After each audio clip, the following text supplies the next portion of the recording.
Hi, welcome to the coaching game. I'm Laurie Lawson, and tonight my guest is Angela Reynolds. Hey, Angela.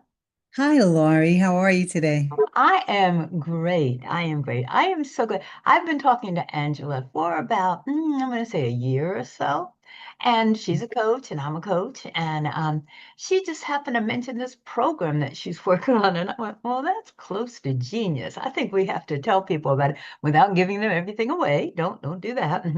So that's why I said, please, please come on the coaching game. And here she is. So welcome, Angela. Let me ask you, let me get started by saying, what made you, because I know you are a professional career woman, what made you decide, I want to be a coach?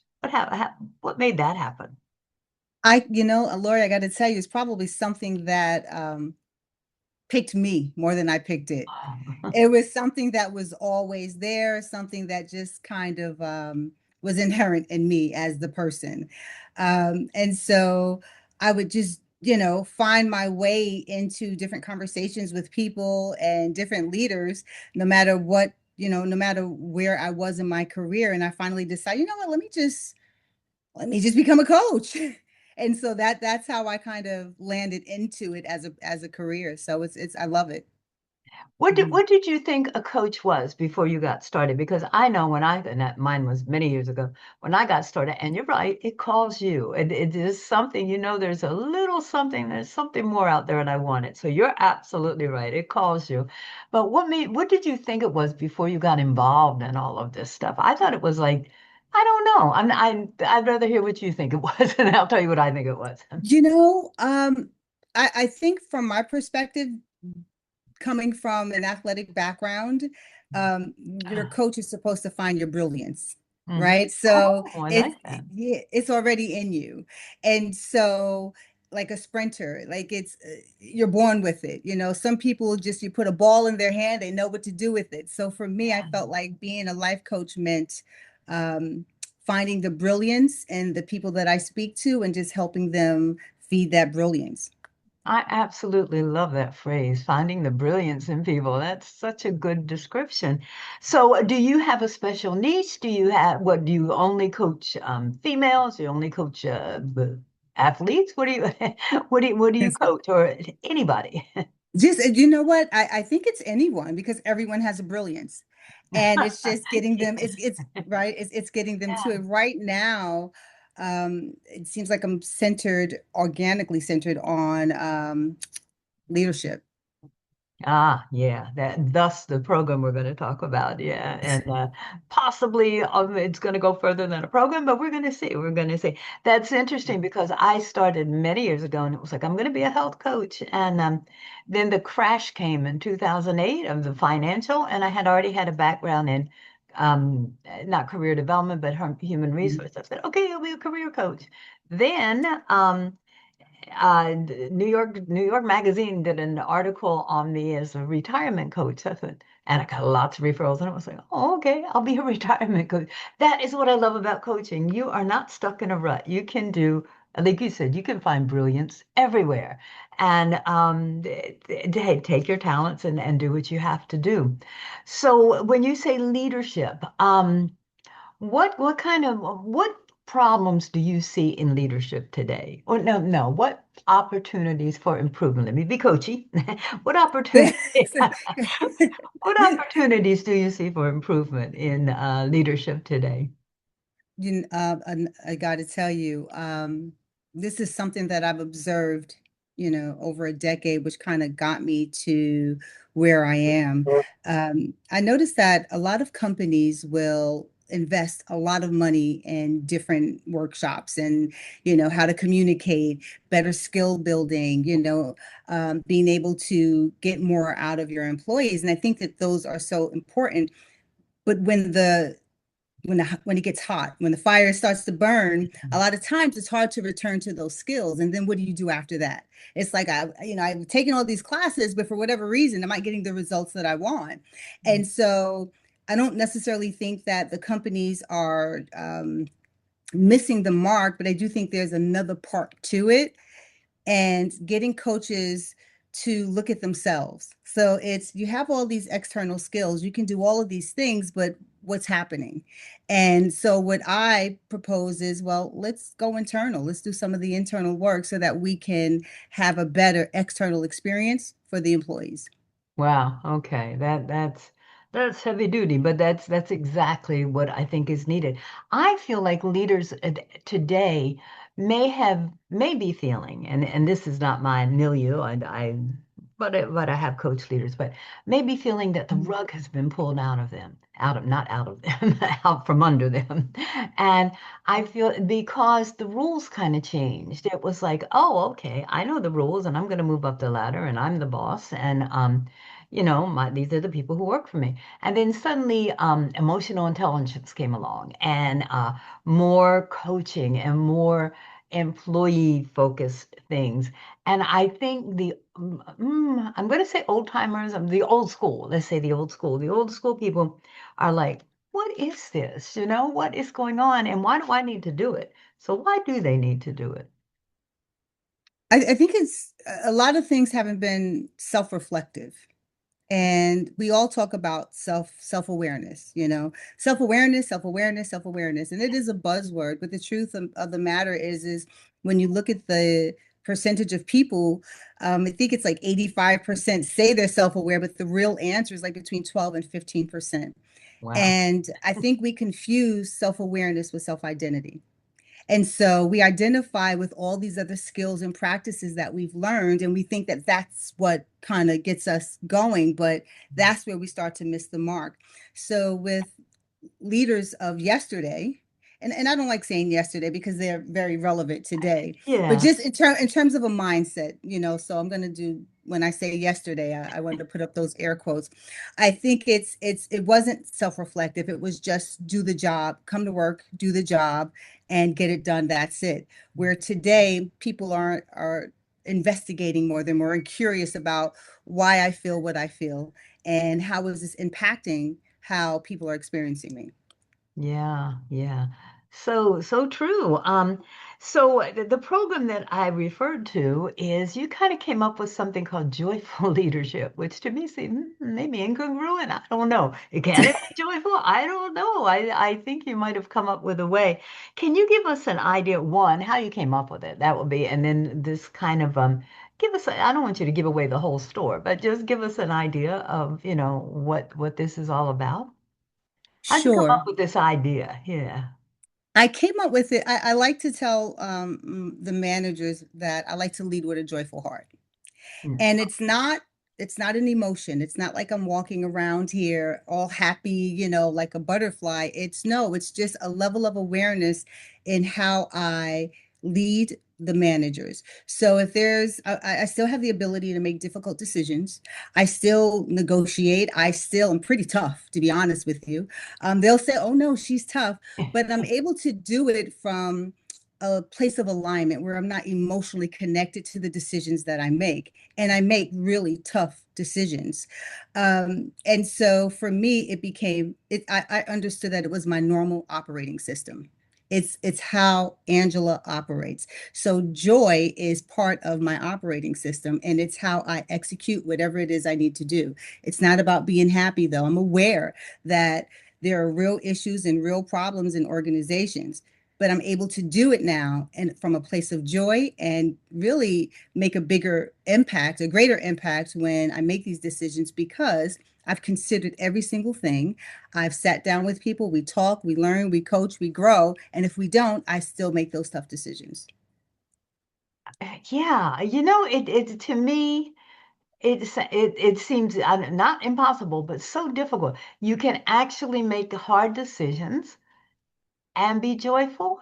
Mhm. That seems almost, it's definitely a goal, but it seems like, wow, how do you get there? Is this, yeah, how do you get there? Well, a lot of companies talk about core values. Core values is another thing. Mm. It's in the handbook now. It's on the board. It's on our websites. These are our core values. Your core values are your roadmap. That's like your navigation system, right? Mhm. But what happens when the operating system fails? So the navigation system, it could be the best navigation system in the world, but if it doesn't have a functioning operating system, then it's not, it may move, but it's not going to take you in the direction that you want the company to go in, or even yourself as an individual. And it's hard to return to those core values when the heat is up. It's like, what do I do? What do I do?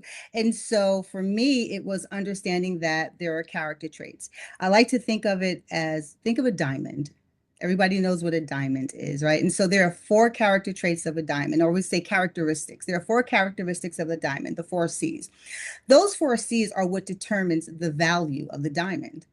You cannot determine the value of the diamond without first knowing those four C's, right? So underneath the brilliance, underneath the shine, underneath all of those other things is those four characteristics. And so what joyful leadership does is it helps leaders aligned with those characteristics, which I call character traits, that actually operate, that helps you operate as a normal way of being, and it helps you reconnect and realign yourself with those core values when there's an issue. Wow. Okay. I like the analogy of the diamond. That's cool. Let me ask you a question that you might not have an answer to. Do you think, what do you think is the first step? Becoming a leader, a joyful leader, and then working on yourself, or working on yourself and then becoming a joyful leader, or a combination of both? I don't know. What do you think? I know each has a benefit on the other, but which do you think is the initial step? Well, I would say that I was the joyful leader is it's what I started as. I came to the planet with it. It's really just who I am at the core. In the middle of my toughest decisions, I'm still at peace. I still have this joy. I still have this thing inside of me. And that's what helps me make the decisions that I make. So I don't know it. I can't say that it's do you become a leader and then become a joyful leader. I also want to note that joyful leadership is the name of the framework. However, just like a diamond, there's no two diamonds that are the same, neither are leaders. There are different characteristics that are similar, right? But to Right. a trained eye, you can see that each one is completely different. And so will leaders. So I don't expect when they go through this workshop, when they go through this training, their operating system won't be joyful leadership. Theirs may be a different one. For me, it's Uh-huh. what I have. So for me, my one of my character traits is joy. So it's how I operate. They may have a completely different character trait. So they're not, it's not a group consensus that we're all going to be operate from joy. No, they will walk out and they will build and understand what their own operating system is, and that's how they're going to function. Wow. You have just hit on one of my favorite concepts. And I remember when I was a mentor, I would hear students say, "Oh my God, I'd like to be an executive leader, but I don't know how to do that." And I go, "Executives are people too."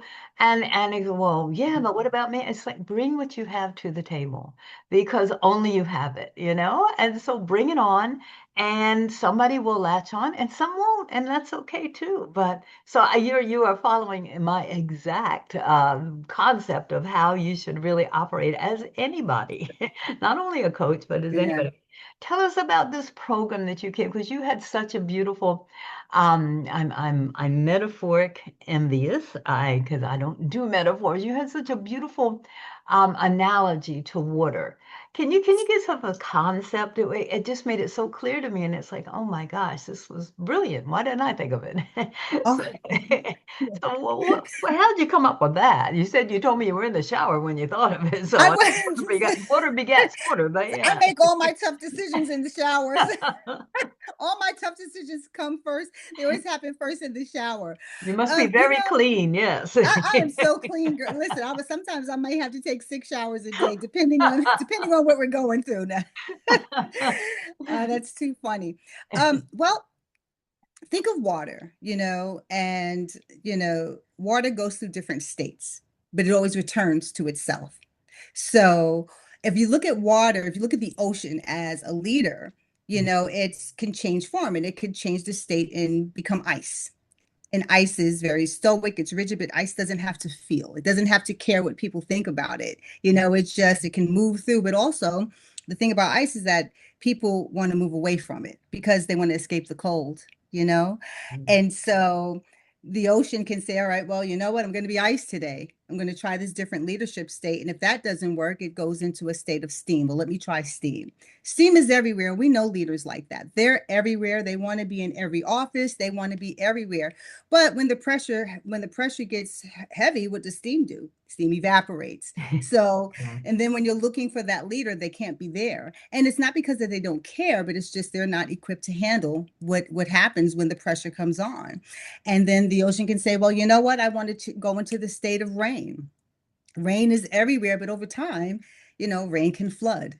Rain can show up in some places and not enough in other places. And, sometimes with rain, there comes thunder, there comes a storm, and people don't like that.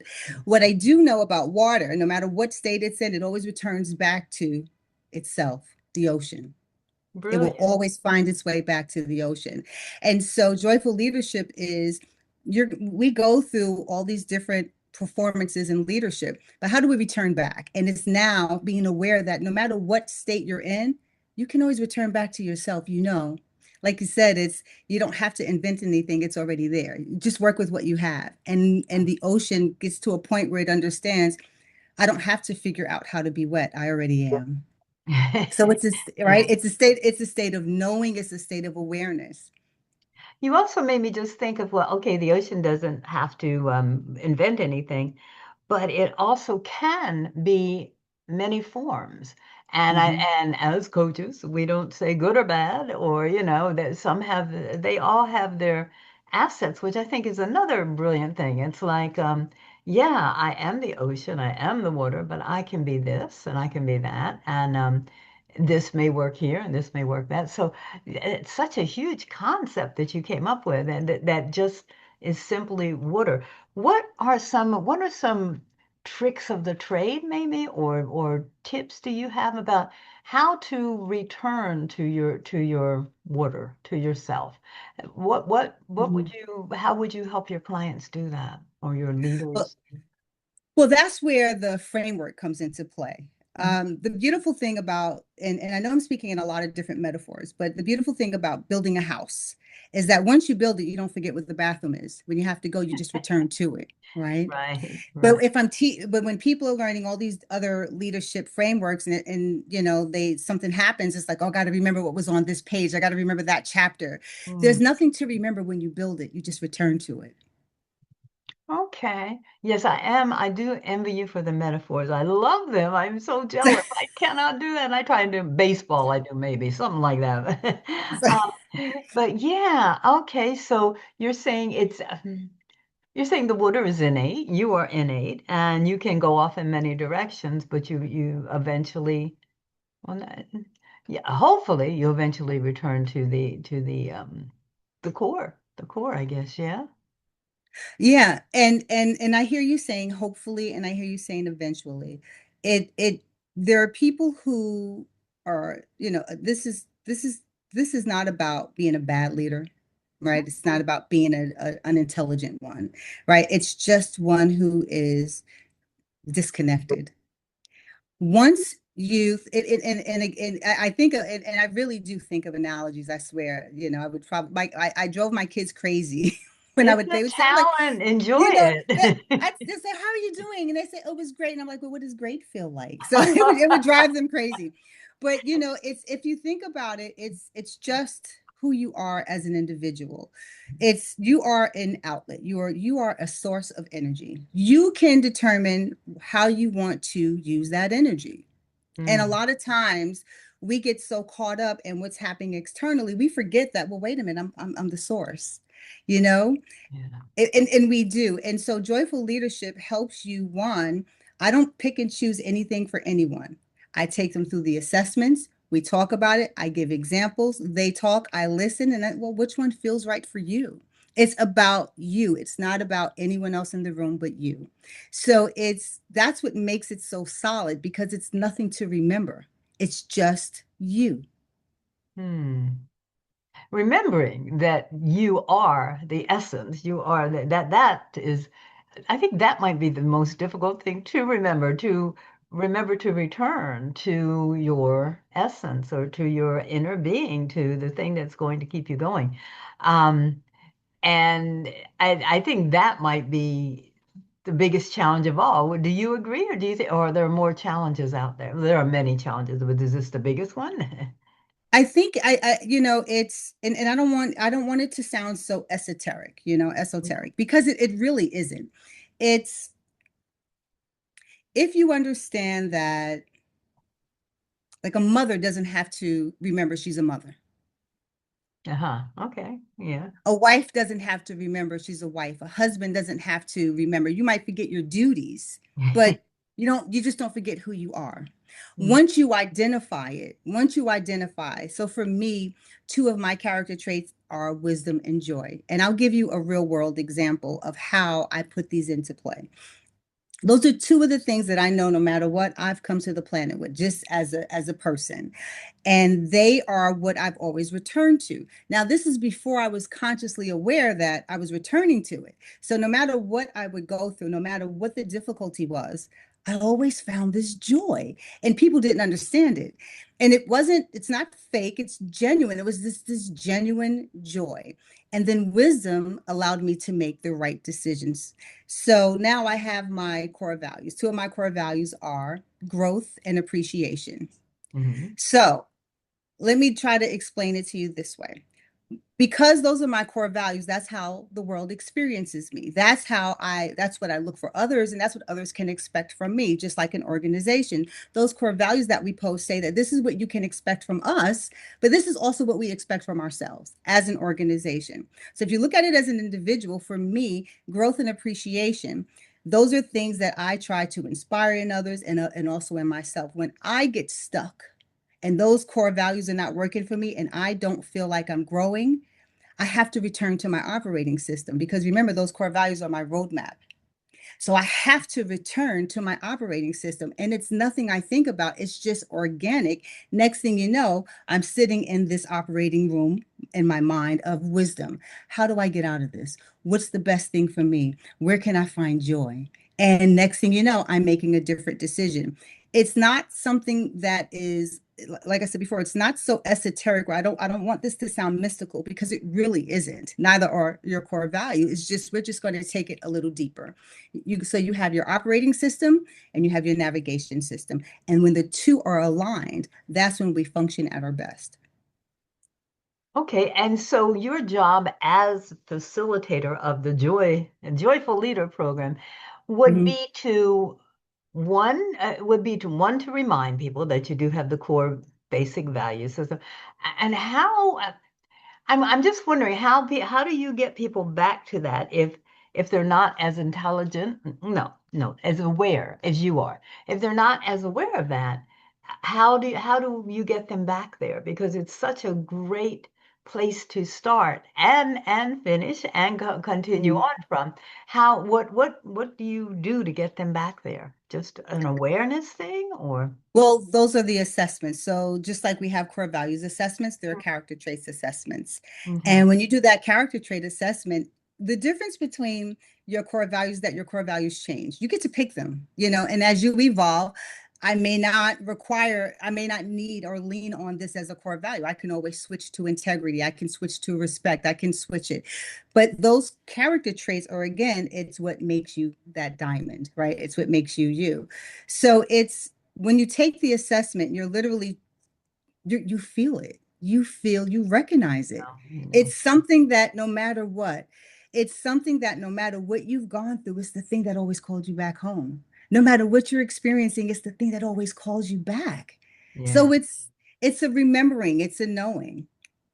I would think if you are at the point where you're taking an assessment to determine deeper things, that that's your first step. It's like, okay, It if is. you wouldn't go out on the street and go, hey, I have this assessment, would you like to take it? Because probably people are going, no, thanks.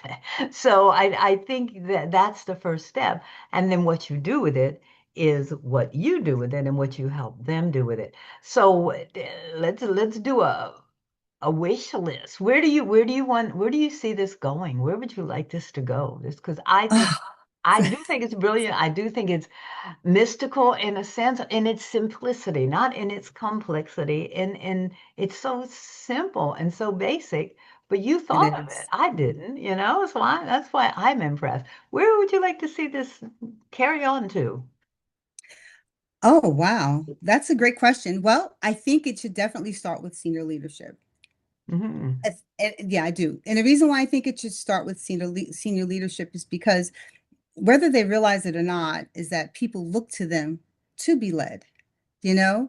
And yeah, they Yeah. do. And I think sometimes we forget that. We Mm. just like especially as senior leaders, sometimes senior leaders get into the habit of just, okay, well, here we're gonna implement this and you guys go ahead and follow it, but there's Mhm. no connection to it. And then people Right. can't look to the leadership for the real world example of how it should be. So I think it should start with senior leaders, and then we begin to have a culture shift. And I always say that I don't want to derail your question. It's you cannot change the behavior without changing the mind. And a lot of times you just want to change the behavior, but it's not sustainable alone unless you have a solid operating system governing the behavior. So senior leadership should be the ones who take it first. And you believe in the trickle down theory, so to speak. If you got the top, then it'll trickle on down. Oh, 100%. That's the Yeah. compound effect, you Okay. know? Yeah. Yeah, absolutely. It's a child can't raise its parent. In some cases. I Yes, mean, no, in some you, cases. yeah, I know. I like to think it's reciprocal. Yeah, yeah. And I like that metaphor. A child can't raise its parent because the parent will learn from the child. It's like, well, You this works, but do. that doesn't. So, yeah. So, yeah, yeah, I kind of like to see that. But okay, yeah, I hear what you're saying. So you're saying that corporations should. Uh, how the corporations should, implement this and get it going and let's trickle on down. How eager do you think corporations are to instill this? Do you think they're ready? Are they on the precipice of like, oh, let's really get something good going here? That's I think that's a good question. And I think it's twofold. I think corporations are exhausted because they've tried and they've invested so much in so many different leadership programs, and it's not getting them exactly where they want it to go. So I think this is something that is an addition, it is a supplement to those programs. This is the part that I would say, okay, now let's put it into action. Mm, You know, okay. how do we make these core values behavioral? Yeah, they're words and they're idealistic, but how do we make it an experience within the organization? So Mm, I think they're ready, but I also think they're at a point where there's this exhaustion from trying so many different things. yeah, Like, why is this one so different than the others? yeah. I love that, and I'm going to stop you because we're out of time, believe it or not. Okay. How can people find you? Where can people find you? Oh, they can email me, and Okay. they can email me at A Reynolds, AREYNOLDS .CLPC @gmail.com. Okay, cool. All right. Well, I'm going to email you. You know that, and I can't wait Awesome. to hear what else you do with this Joyful Leader program. Angela, thank you so So much much. for being on the coaching game. It was an It was honor. Thank you. fantastic. Thank you. I appreciate you. Thank you.